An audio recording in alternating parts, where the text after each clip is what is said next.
Throughout our discussions, we saw how personally the theme of climate change and oceans affect us in the Pacific. And climate change is the threat to our culture, our security, and our very existence.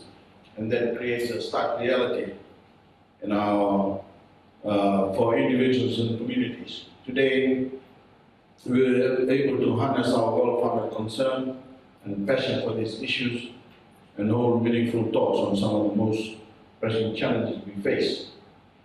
From the implementation of the Paris Agreement to the building up of our oceans resilience, we've gone far beyond the surface level understanding of these issues. We've examined in depth the practicality and feasibility of a number of solutions.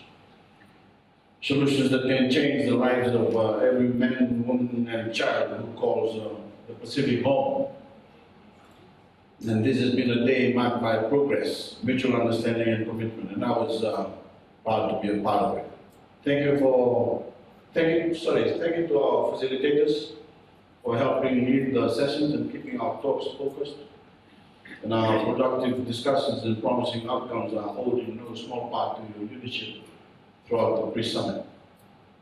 The success of any conference can be measured by the passion and contribution of its participants, and it is clear that our participants today have been fully engaged in our sessions and offered consistently meaningful insights.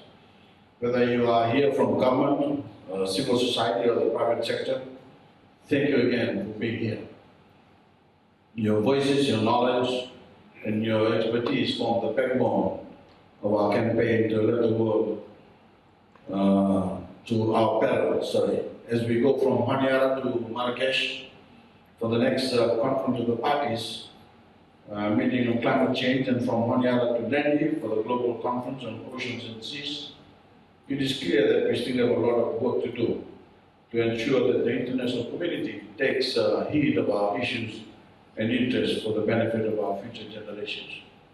We need the political will to keep our oceans beautiful and sustainable, to keep our nation safe and our people's future secure. Those are sacred duties, and we can never afford to take them lightly. We need to understand the science, we need to harness all of our available resources, and we need to take advantage of opportunities, such as this pre-summit, to strengthen the bonds between us, work together, and share ideas and solutions. There is simply too much at stake for us to do otherwise, or else, as in the past, we risk passing on an ocean environment to our children and grandchildren that is stripped of the bounty that we were privileged to enjoy. So, ladies and gentlemen, the work is only beginning. It is, if our words today are to become actions, your dedication and commitment must extend past these big events and onto the global stage.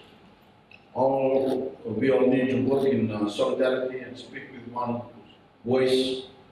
And going to the Leaders Summit tomorrow, I look forward to discussing these issues further with you, to further strengthening our collective position on the issues of ocean and climate change.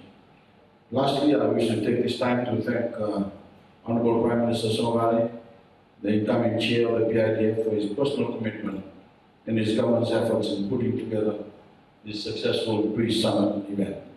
Without more ado, I thank you.